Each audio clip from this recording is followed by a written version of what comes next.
Hello friends, मैं doctor Prempal Singh. Friends, आज हम आपको एक डिजीज़ के बारे में बता रहे हैं। ये अक्सर हमारे शरीर में बहुत ही ज़्यादा, आज के समय में तो बहुत ही ज़्यादा हो रही है। शरीर में चर्बी की गांठें बन जाती है।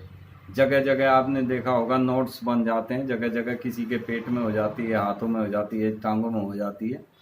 ये हमारे शरीर में बनती क्यों है? हमारे शरीर में असल में हम बहुत ही ज़्यादा फैटी चीज़ें खाने लगे हैं और फिज़िकल कुछ वर्क रहा नहीं। तो फैटी चीज़ें खाने से हमारे शरीर में कोलेस्ट्रॉल जमना शुरू हो जाता है, वसा जमना शुरू हो जाता है। हमारी धमनियों में, हमारी नसों में, हमारी कोशिकाओं में ये चीज़ें जमनी शुरू हो जाती है। भोजन में 50 ग्राम से ज़्यादा वसा, यदि कोई मोटा आदमी है जिसका जिसके शरीर में बहुत ज़्यादा फैट है, उसको 50 ग्राम से ज़्यादा वसा नहीं लेना चाहिए। स्वस्थ शरीर के लिए, बिल्कुल जिनका स्वास्थ्य बिल्कुल सही है, उनके लिए 20 ग्राम से 60 ग्राम तक वसा लेना स्वास्थ्य के लिए अच्छा माना जाता है। इसमें आपको जो हम ट्रीटमेंट बताएंगे, इससे बहुत ही जल्दी ये गांठें रिमूव हो जाती है, वसा कम होना शुरू हो जाता है, शरीर का फैट भी रिड्यूस होना शुरू हो जाता है। तो फ्रेंड्स, इसमें आपको हम एक तो घरेलू चीज़ें बताएंगे। जैसे नींबू है, आप नींबू के छिलके 5 ग्राम, यदि सूखे छिलके हैं नींबू के, तो आप उनका पाउडर 5 ग्राम पाउडर ले सकते हैं भोजन के साथ। नहीं तो आप जैसे हरा नींबू है, वे 15 ग्राम तक आप खाने के साथ चबा चबा के खा सकते हैं। जैसे सलाद खाते हैं उस टाइप से 15 ग्राम आप नींबू का छिलका, 15 ग्राम होता ही कितना है, 1/4 नींबू समझ लीजिए, आपको चबा चबा के खाना होता है भोजन के साथ। शरीर से में जो कोलेस्ट्रॉल बन जाता है, फैट बनने से जो कोलेस्ट्रॉल बनता है, वो हमारी नसों को कमज़ोर करता है, हमारी कोशिकाओं को भी कमज़ोर कर देता है। हमारी कोशिकाओं में और नसों में जब ये कोलेस्ट्रॉल जमना शुरू हो जाता है, ये बनता फैट की वजह से है, फैटी चीज़ खाने की वजह से। नसें, धमनियाँ कमज़ोर हो जाती हैं, कोशिकाएं कमज़ोर हो जाती है, हमारी धमनियाँ इससे हार्ड हो जाती है। बहुत ही ज़्यादा वसा लेने से धमनियों में जब कोलेस्ट्रॉल जमना शुरू होगा, तो धमनियाँ हमारी कठोर होनी शुरू हो जाती है। और जब ये धमनियाँ कठोर हो जाती है, तो हमारा रक्तचाप बढ़ने लगता है, बीपी हाई होने लगता है। और बीपी हाई होने में कई बार हमें दिल का दौरा पड़ने की संभावना होती है। ज़्यादातर दिल का दौरा उन्हीं को पड़ता है जब हमारी हार्ट की आर्टरीज, हमारी धमनियाँ, इनमें सर्कुलेशन सही तरीके से नहीं होता। ब्लड में कोलेस्ट्रॉल, हमारी धमनियों में कोलेस्ट्रॉल जब जम जाता है, तो उसके जमने से हमारे रक्त प्रवाह में दिक्कत आ जाती है और दौरा पड़ने की बहुत ज़्यादा संभावना होती है।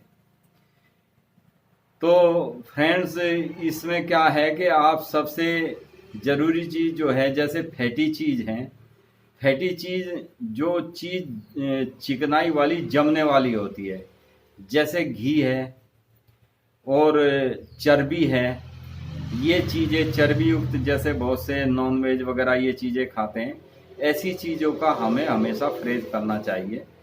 इसमें सरसों का तेल सबसे अच्छा माना जाता है, बहुत ही उपयोगी माना जाता है, क्योंकि सरसों के तेल में फैट जो होता है वो सबसे कम होता है। 41% सरसों के तेल में, जो शुद्ध सरसों का तेल है, उसके अंदर 41% फैट होता है।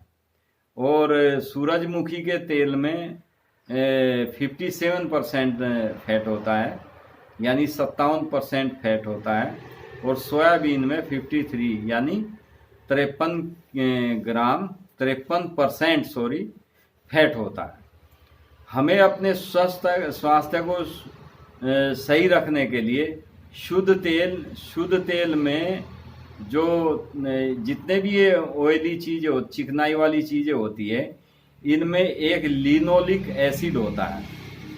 लिनोलिक एसिड जो होता है, जिस चिकनाई वाले उसमें पदार्थ में सबसे ज़्यादा होगा, वो सबसे ज़्यादा नुकसानदायक होगा। लिनोलिक एसिड हमारे शरीर के अंदर चमक पैदा करता है। हमारे जिसके शरीर में लिनोलिक एसिड जो शुद्ध होता है, वो हमारे बालों, बहुत से के कहते हैं ना कि बाल भी इसके बड़े सिल्की हैं, बहुत चमकते हैं बाल। तो उस पे इंसान के शरीर में लिनोलिक एसिड बहुत अधिक मात्रा में होता है, जो शरीर में चमक और सुंदरता बनाए रखता है। और वो सबसे जो शुद्ध माना जाता है लिनोलिक एसिड, वो सबसे ज़्यादा सरसों के तेल में होता है। लेकिन बशर्ते वो शुद्ध होना चाहिए। सरसों का तेल जितना शुद्ध होगा, उसमें इतना ही अच्छा लिनोलिक एसिड होगा।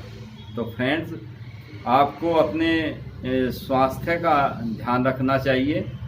और स्वास्थ्य को ध्यान में रखने का एक मेन रीज़न यही है, यदि आप फैटी कोई भी चीज़ लेते हैं, घी, चर्बी या कोई भी चिकनाई वाली चीज़ लेते हैं, तो आपको फिजिकल बहुत ज़रूरी है, शरीर से पसीना निकालना बहुत ज़रूरी है, तभी वो डाइजेस्ट हो पाता है। और जो लोग खाया पिया और पड़ गए, तो उनके शरीर में फैट जमना शुरू हो जाता है। और फैट बनेगा तो फैट की जगह जगह हमारे शरीर में नोट्स बन जाती है, गांठें बन जाती है। और वे गांठें हमारी धमनियों में, हमारी नसों में भी जमनी शुरू हो जाती है। धमनियों में नसें जमने से वसा के हमारे ब्लड में सर्कुलेशन में दिक्कत आने लगती है, बीपी अप डाउन होने लगता है, अधिकतर रक्तचाप बढ़ने ही लगता है इससे, धमनियों में कोलेस्ट्रॉल जमने से। और अटैक का बहुत ही ज़्यादा खतरा रहता है। इसलिए आप अगर अपने स्वास्थ्य को सही रखना चाहते हैं, तो आपको चिकनाई युक्त भोजन बिल्कुल बंद कर देना चाहिए। मैं आपको एक एग्जांपल देता हूं। जैसे पहले किसान लोग खेत में हार्ड वर्क करते थे, फावड़ा चलाते थे, हल चलाते थे, बहुत मेहनत करते थे। वे लोग 200, 250 ग्राम घी खा जाते थे, गिलास भर के घी पी जाते थे, लेकिन वे उसको डाइजेस्ट भी करते थे। डाइजेस्ट करने का मतलब ये है कि हार्ड वर्क आप करेंगे।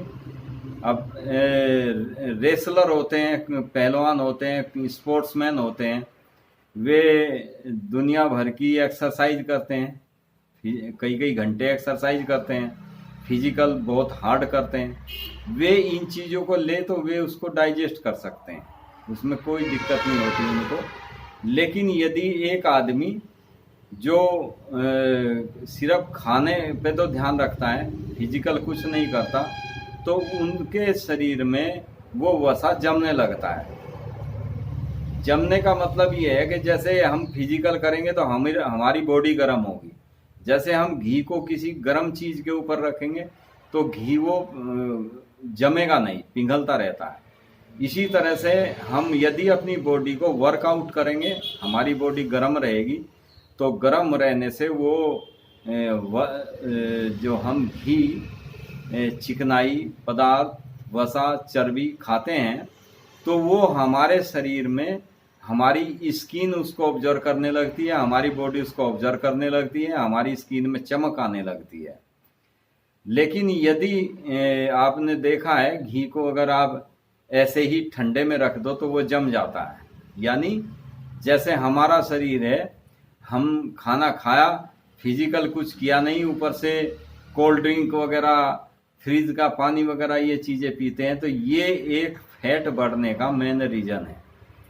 आप अपने अगर स्वास्थ्य को सही रखना चाहते हैं तो फ्रिज से संबंधित कोल्ड ड्रिंक, फ्रिज से संबंधित कोल्ड वाटर, ये आप बिल्कुल ना लें। फ्रिज में रखे हुए फ्रूट भी ना खाएं।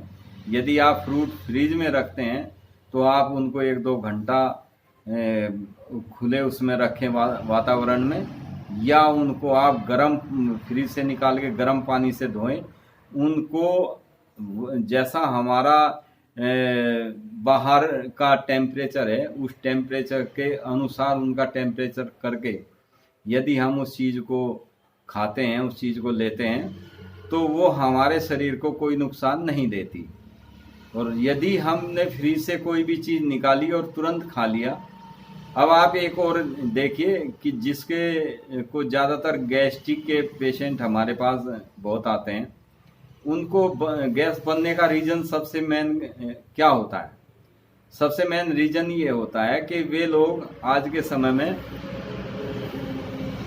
गरम गरम खाना खाएंगे, ऊपर से ठंडा पानी पिएंगे, या फिर बहुत ही ज़्यादा चटपटा खाएंगे, मिर्च मसालेदार खाएंगे, मुंह जलेगा, पानी पिएंगे ठंडा। यदि आप खाना खाने के बाद प्यास आपको लगती है, पानी की आपकी को इच्छा करती है, तो आप हॉट वाटर पीजिए, गर्म पानी पीजिए।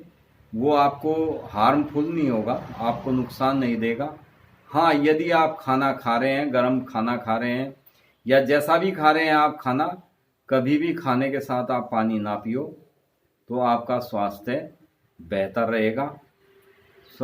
शरीर में जैसे अग्नि पे हम भोजन पकाते हैं, खाना बनाते हैं, इसी तरह से हमारे आग्नाशय में जब भोजन हो जाता है, जो हमारे खाने को डाइजेस्ट करता है, हजम करता है, जो भी हम खाते हैं, घी, तेल, चिकनाई, हरी सब्जी, जो भी चीज़ खाते हैं, वो अग्नाशय हमारे उस खाने को पचाता है। जैसे हमारे खाने को बॉयल करते हैं हम अग्नि के ऊपर, इसी तरह से हमारा अग्नाशय जो बचा कुचा हम खाना खाते हैं, मतलब उसमें जो कमी रह जाती है पकने में, उसको अंदर पेट में जाके वो पकाने का काम करता है, उसको डाइजेस्ट करने का काम करता है। मैं आपको थोड़ा सिंपल ही भाषा में इसलिए समझा रहा हूँ कि हमारे वीडियोस देखने वाले अक्सर देहात गांव के भी हैं जो इजीली इन चीज़ों को समझ सकते हैं। तो नहीं तो अग्नाशय का मतलब ये है कि हमारे जो जठराग्नि है, जठराग्नि, वो हमारे खाने को डाइजेस्ट करती है। और डाइजेस्ट वो तभी होगा जब वो हमारे उसका अग्नाशय का टेम्परेचर ठंडा ना पड़े। पानी हम फ्रिज का पी लेंगे खाना खाने के ऊपर, तो वो हमारे जठर अग्नि ठंडी पड़ जाती है और वो खाना हमारे पेट में ऐसे ही पड़ा पड़ा सड़ने लगता है। सड़ने लगता है तो गैस बनने लगती है, वो कॉन्स्टिपेशन होने लगता है, आंतों में सूजन आने लगती है, पेट में सूजन आने लगती है, ड्यूडिनम में अल्सर हो जाते हैं, आमाशय में अल्सर हो जाते हैं। तो ये चीज़ें जो है, हमें अगर इन चीज़ों से बचना है तो हमें अपने खान पान को चेंज करना होगा। हाँ, जैसे हमने टॉपिक शुरू किया था शरीर के अंदर जो गांठें बन जाती है उसके लिए, तो उसमें फ्रेंड्स मैंने जो आपको बताए हैं ये तो आपको तरीके फॉलो करने पड़ेंगे, तब आप जाके इसमें सुधार कर सकते हैं। इसमें मेडिसिन है, सबसे पहली मेडिसिन है कैलकेरिया कार्ब आती है एक मेडिसिन, वो आप लें 30 पोटेंसी में। इसी के साथ दूसरी मेडिसिन है कैलकेरिया फ्लोर, ये आप 30 पोटेंसी में लें। एक मेडिसिन है इसमें बेराइटा कार्ब, वो भी 30 पोटेंसी में लें। तो फ्रेंड्स ये आप जो है मेडिसिन 30 पोटेंसी में तीनों मेडिसिन आप मिक्स करें, लें। यदि आपको कॉन्स्टिपेशन भी रहता है, बहुत ही ज़्यादा कब्ज की शिकायत रहती है, तो इसी में आप साइलिशिया 30 पोटेंसी में मिलाएं, ग्रेफाइटस 30 पोटेंसी में, फिर आपकी ये 5 मेडिसिन हो जाती है यदि कॉन्स्टिपेशन है तो। नहीं तो आप तीनों मेडिसिन शुरू की जो मैंने बताई है, कैलकेरिया कार्ब, कैलकेरिया फ्लोर और ये मेडिसिन आप जो हैं तीनों बराबर मात्रा में लें। साइलिशिया, ग्रेफाइटस, ये अगर आपको कॉन्स्टिपेशन है तो लें, नहीं तो ये आपको तीनों मेडिसिन का कॉम्बिनेशन 30 पोटेंसी में आप लें। और इन मेडिसिन की 2-2 बूंद सुबह दोपहर शाम डायरेक्ट जीभ पे आप डाल सकते हैं, या आप 1 चम्मच में पानी लें, उसमें से 2-2 बूंद तीनों दवाई में से डालें और तीनों टाइम खाना खाने से आधा घंटा पहले आप लें।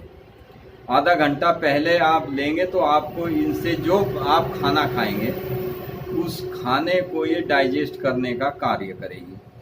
आपकी जैसे जठर अग्नि आपकी शांत पड़ी होती है तो उसको जठर अग्नि को ये उज्ज्वल करती है। उज्ज्वल करने का मतलब ये है कि वो सक्रिय हो जाती है आप जो खाएंगे उसको डाइजेस्ट करने के लिए। जैसे किसी को नींद से जगाते हैं तो ये इस मेडिसिन को लेने से हमारी जठर अग्नि जाग जाती है और वो हम जो खाना खाते हैं वो डाइजेस्ट होना शुरू हो जाता है। तो फ्रेंड्स, आप ये मेडिसिन लें और कमेंट में आप हमें ज़रूर बताएं इस चीज़ के बारे में। आपने जो मेडिसिन ली उसको 2 महीने चलाने के बाद में आप मुझे ज़रूर बताएं कि आपको क्या रिजल्ट मिले हैं। कमेंट करके बताएं। कमेंट करके बताने में आपको किसी एक्स्ट्रा मेडिसिन की भी कोई ज़रूरत हो सकती है तो वो भी हम बताएंगे। मैं आपको ये बता देता हूँ कि मैं कोई भी अगर मुझे कमेंट करके दवाई पूछता है, मेडिसिन हम बताते भी हैं, हम एक्स्ट्रा फीस चार्ज किसी से नहीं लेते। हमारे लिए हमारे जो पेशेंट हैं उनसे भी हम एक्स्ट्रा कोई चार्जेस नहीं लेते और हमारे वीडियोस देखने वाले को भी, किसी भी पेशेंट को, किसी भी भाई बंधु को हम कोई एक्स्ट्रा चार्ज नहीं लेते। हमारी तरफ से हमारी यही उम्मीद करते हैं, हम यही कोशिश करते हैं कि हमारी तरफ से जितनी किसी की सेवा हो सके हम करें। मरीज को लाभ मिलेगा, बस वे खुश रहेंगे तो हमें खुशी मिलेगी। तो इसी के साथ वीडियो हमारा लंबा खींच जाता है कई बार। तो फ्रेंड्स, आप ये मेडिसिन लें और लाइक शेयर ज़रूर करें। जिन्होंने मेरे चैनल को सब्सक्राइब नहीं किया है वो सब्सक्राइब करें। जिसने कर दिया है उसको दोबारा करने की ज़रूरत नहीं पड़ती। जिन्होंने नहीं किया है वो सब्सक्राइब करें, लाइक शेयर ज़रूर करें ताकि अदर को भी, आपके मिलने वालों को, दूसरों को भी इस चीज़ का लाभ मिल सके। Thank you friends, be happy and be healthy. मिलते हैं नेक्स्ट वीडियो में नेक्स्ट मेडिसिन के साथ। तब तक के लिए नमस्कार।